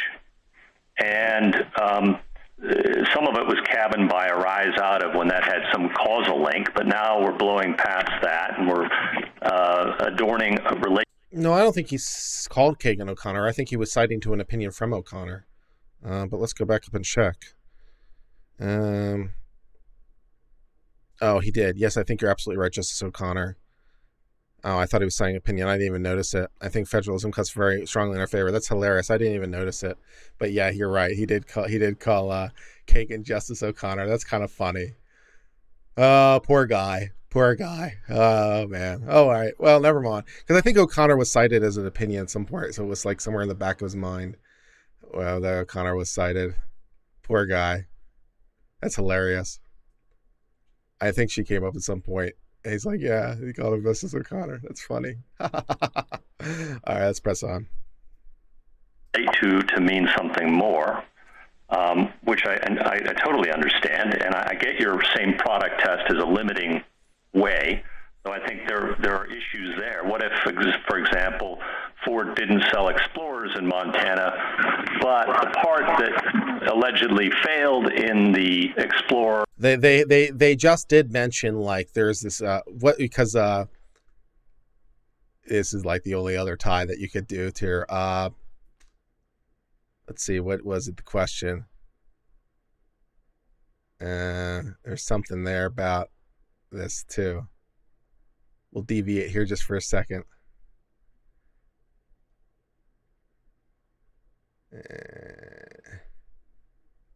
There was something there about what if they only sell in cold climates instead of warm climates.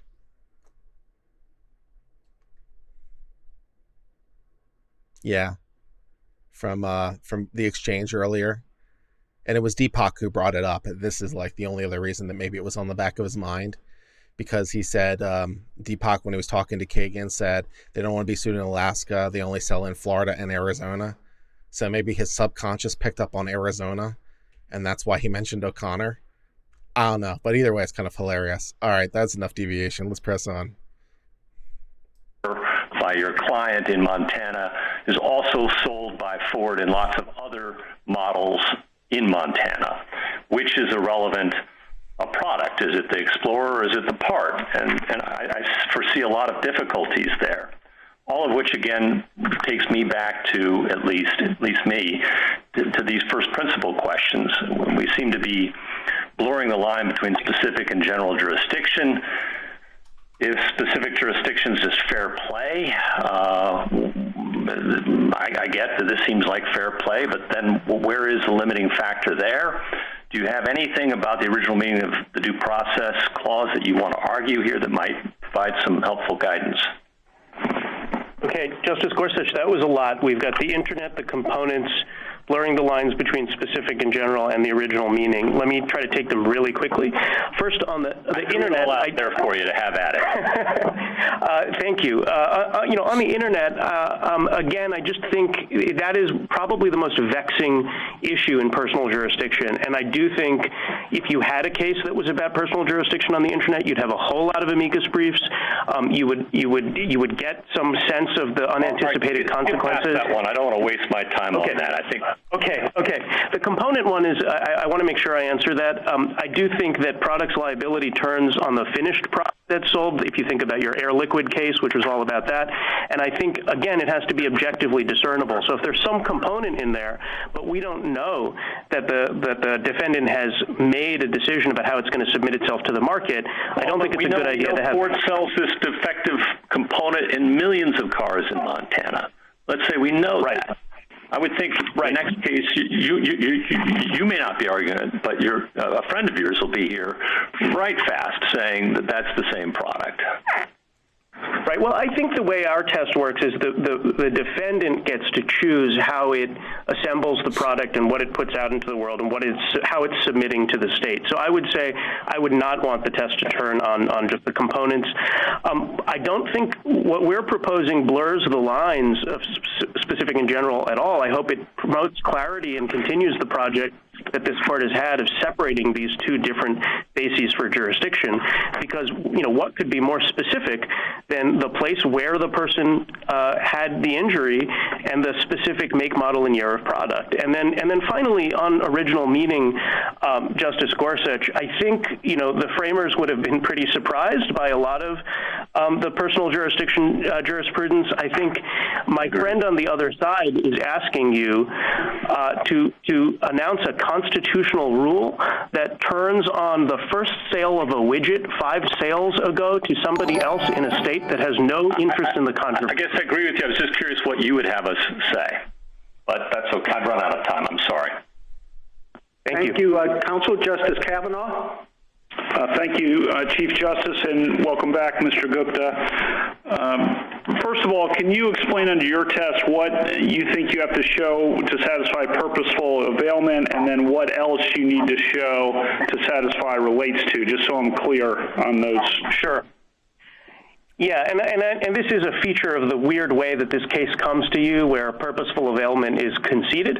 I think Ford was right to concede it because this is an easy case for purposeful availment. As some of the questions have shown, it can be more difficult. But I think your cases talk a lot more about what constitutes purposeful availment, and I think what you've said is you've got to target the market, you've got to be deliberately cultivating the market. As I've said, there are difficult questions about the stream of commerce, and can we just bracket those for the moment and say, as long as you have purposeful availment that doesn't rely on a stream of commerce test. The distinct thing that relatedness does that's different is that it says once you've got those contacts, we're now going to try to figure out, are those contacts sufficiently related to the claim here, the person's injury, where it occurred, and the obligations. I'm sorry to interrupt. I think you're saying if purposeful availment's been satisfied, then so long as the injury was in the forum state, that's going to be good enough. No, Justice Kavanaugh, not quite. I mean, I think, yes, you have to have the injury in the state, but then you've got to figure out, is the plaintiff's claim coming within the scope of the legal obligations that the defendant has subjected itself to in the forum? So, like, for example, if a company sells, computers in the state, they may be purposefully availing themselves, but if my claim is really about software that they haven't sold in the state, you're going to have purposeful availment, but you won't have relatedness.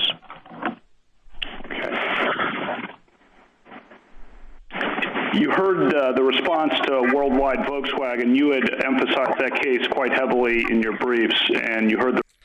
Dubster Brian says, how do you sell to a market without targeting it? Well, presumably you could not advertise. It depends, I guess, what you mean by targeting, but you could not advertise to that jurisdiction. That would be a way. You could not have, depends exactly what you mean by targeting. So, like, you could not have any businesses in the state. You could not have any advertisement in the state.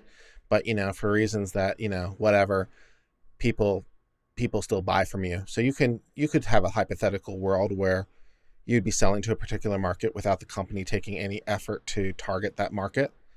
They don't have any stores. They don't have any distribution sites. They don't have any sales. They don't have any advertisement. They don't have anything in this place. But, whatever, people still buy it anyway. So, yeah, you could have one without the other. And one of the reasons it keeps coming up is because, like, it might be indicative of the company making a purposeful availment. They're actually doing something that might bring them into their jurisdiction. So that's the thing there. One of my thoughts about burden on the plaintiffs of establishing jurisdiction without the benefit of discovery. How would plaintiff know? Well, in these hypotheticals, you always have jurisdiction in the place of incorporation and in the place of the primary business, because that's general jurisdiction. So you've got that. And if you knew for a fact what was originally sold, you got that. So, like, if you're trying to sue a corporation, for a fact at least 2 places you can sue them.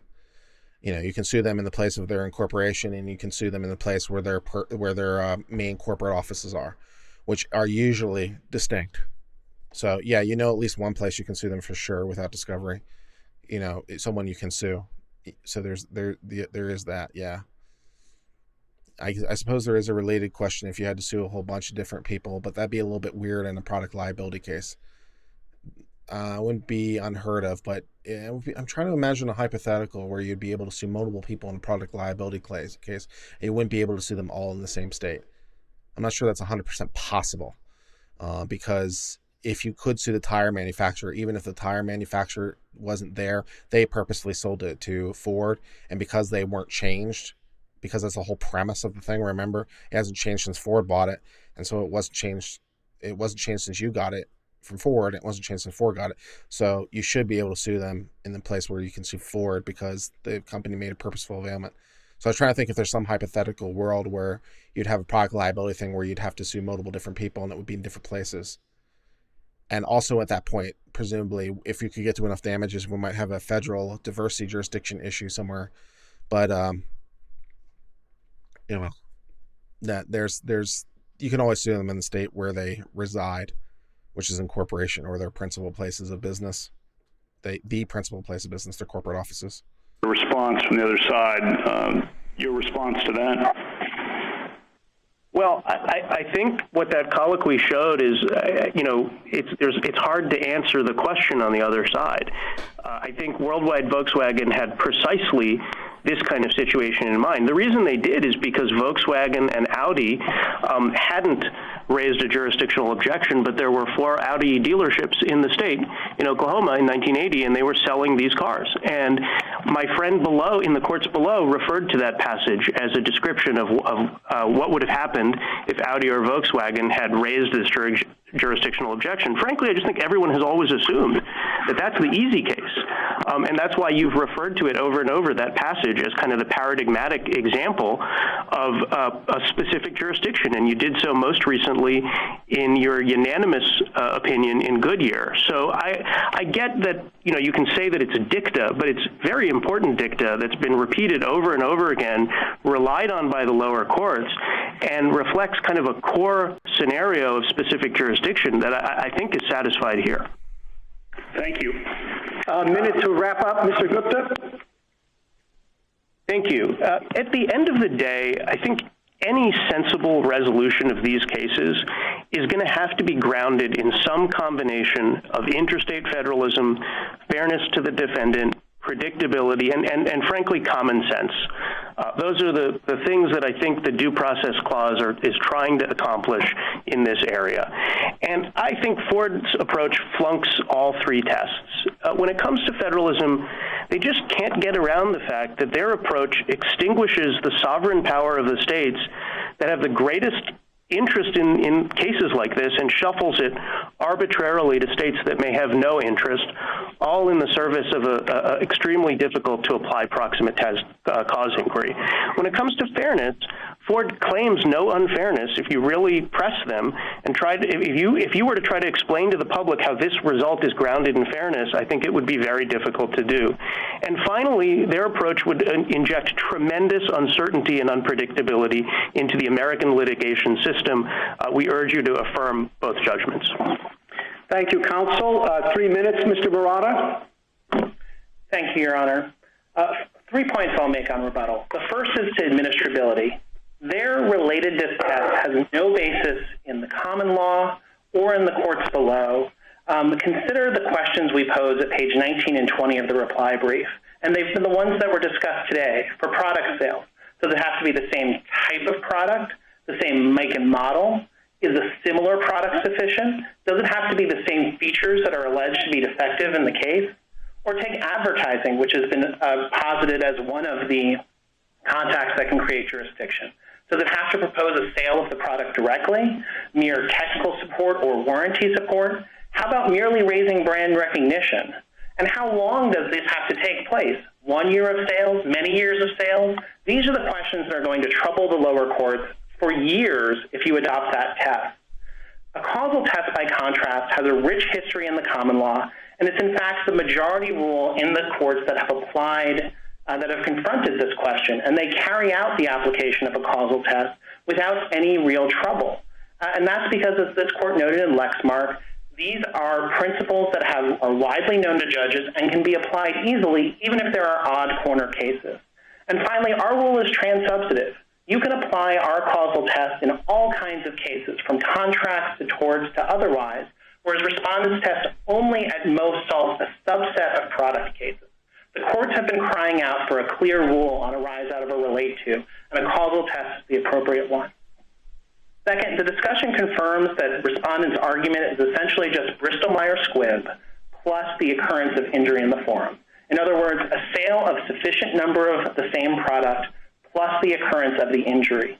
But going back to first principles, all the way back to Helicopteros, which announced arise out of or relate to, the court made clear that even regular purchases of a product in the forum are not sufficient to create jurisdiction where the claims do not relate to those purchases. And it goes back to Hansen versus Dekla, that the mere presence of the plaintiff in the forum or even the center of gravity in the forum is not sufficient to create personal jurisdiction. Their limiting principle goes contrary to every principle this court has laid out in its cases, which it allows the plaintiff's claims to direct the analysis. And finally, the interest analysis and the weighing analysis that respondents propose has been rejected by Hansen. This court said in Hansen, the forum does not acquire jurisdiction by being the center of gravity of the controversy or the most convenient location for litigation. The issue is personal jurisdiction, not choice of law. And as this court said all the way back in Worldwide Volkswagen, there can be cases where it is not unfair to the defendant from a practical standpoint, where perhaps the state even has the greatest interest from a choice of law standpoint, but yet still federalism, acting as an instrument of interstate federalism, can still deny personal jurisdiction to the forum state. That is this kind of case, because the forum states are not regulating something that Ford has done in the forum. Thank you. Thank you, counsel. The case is submitted. Yeah, so I'm with Ford on this one. I'm with Ford on this one, and I wouldn't begin to try to forecast the vote on this one, because it definitely feels like my the left-leaning brethren on the court are going to go with that this is where the injury occurred and it's not really that inconvenient. It's not fundamentally unfair. Was it Gorsuch or was it Kavanaugh who was basically haranguing the 1945 Supreme Court for coming up with this test because it's like, oh, you weren't doing originalism and look at us, what's become of this. The causal test is the one that makes sense, right? You want to sue Ford. Did Ford do something in this state, in this place, to get jurisdiction before the court? Did they do something with respect to this particular product to get jurisdiction before this court? And we know at least two places we can sue them for sure: Delaware and Michigan. We got that going for us.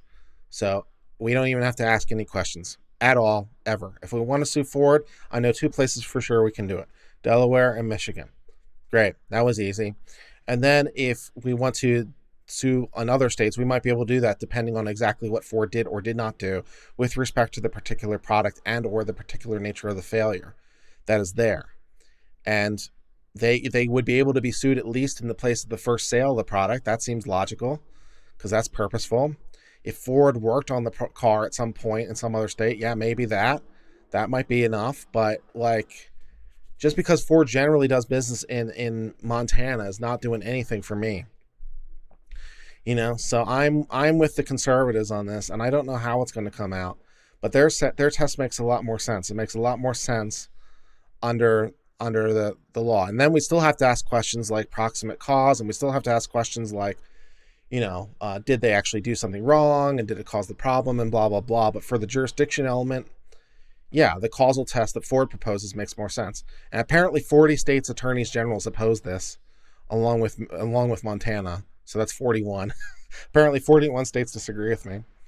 But 41 states disagree with me. But I think, yeah, that's apparently the right test as far as I'm concerned, because it flows from the logic of the thing.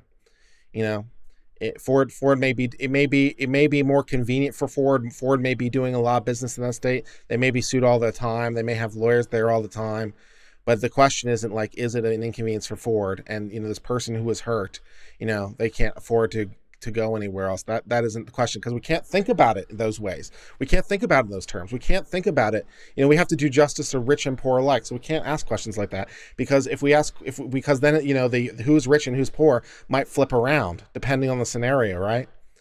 Maybe it's some real small mom and pop company, and it's Bezos who bought the product, and now he's like, well, it would be really, really inconvenient for me. So you, mom and pop company, flow across the country. So like, you don't necessarily know who's going to be the big dog and who's going to be the small dog. You don't know that. You don't know, and you don't even necessarily can't ask those kinds of questions. And ultimately it percolates down to the individual level. We have to treat Ford the same as we treat everyone else. That's the whole point of equal justice under the law. Ford is no better or no worse than anyone else. The same rule should apply to everybody. And yeah, if this rule goes the other way for Ford, then what happens next? Because this it may not be a problem for Ford. Maybe it doesn't really take any skin off of Ford's nose. But if you do this for Ford, then suddenly you're asking well, is it really inconvenient for this person or that person? It's like, this is the wrong question. The question is more substantive than that. So yeah, that's exactly what's going on. And of course, Congress could always do something about this if they wanted, because it's interstate commerce, right? So Wickard is always to the rescue. So if Congress wants to say, you are liable at the place of injury, they say this is a constitutional rule. I'm not 100% sure that's correct. It would be a constitutional rule right now, but I think Congress could change it under interstate commerce if they did clearly. So I don't think this is a one and done constitutional rule. So because we are asking a due process question, which does sound suspiciously like a constitutional rule, but I think you could write a law around it if you're the Congress because of interstate commerce doctrine. I think if you said, if you could define some limits, and you could probably get around this if you're Congress. So if Congress wants to fix it, I think that's definitely possible. But I think I have to agree with Ford because it's the most logical approach. And the approach from the other side, it doesn't really work for me in sort of categorizing it. Like the Ford's approach is very easy for me to compartmentalize.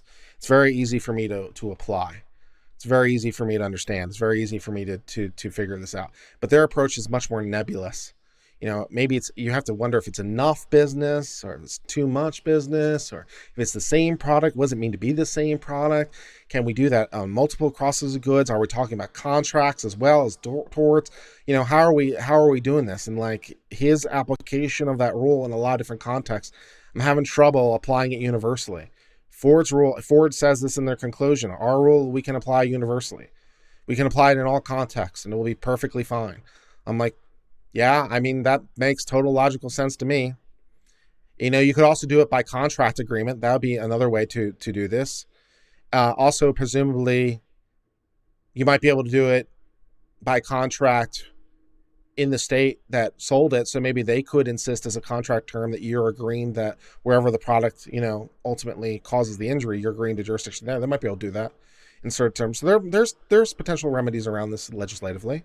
I haven't really thought through it completely, of course, but off the top of my head, there's possibilities. So, yeah, that's really going. So yeah, that's really what's going on. So I think that Ford has the better end of this case. So apparently the lower cases in Montana and Minnesota said, yeah, we have jurisdiction. 40 other states have said, yeah, we have jurisdiction. So maybe it's 42. Maybe it's 42 states who say, yeah, we want this rule. But I think Ford has the better end of the rule. What do I think is going to actually happen in the courts? I don't know, man. I don't know what's going to happen. I think the left, I didn't really sense any of the left-leaning judges. I think Breyer seems completely ready to go for Montana. Sotomayor seems ready to go for Montana. Kagan seems ready to go for Montana. I didn't really count any of the left-leaning justices as being on Ford's side. That was my impression. I didn't see any of the left-leaning judges over there. On the right, Justice Roberts seemed to be asking the right questions. What he actually thinks in his own head, who knows? But he was asking the right questions to give you hope if you think he's going to be in the majority. So will this wind up being a 5-3? Which presumably would be ridden by Alito, would be the most logical pick on this bench, or maybe Kavanaugh, because they both had some nice little zingers there, and they could definitely have some fun with this on some originalism stuff. But yeah, in terms of trying to forecast this one is a tough one.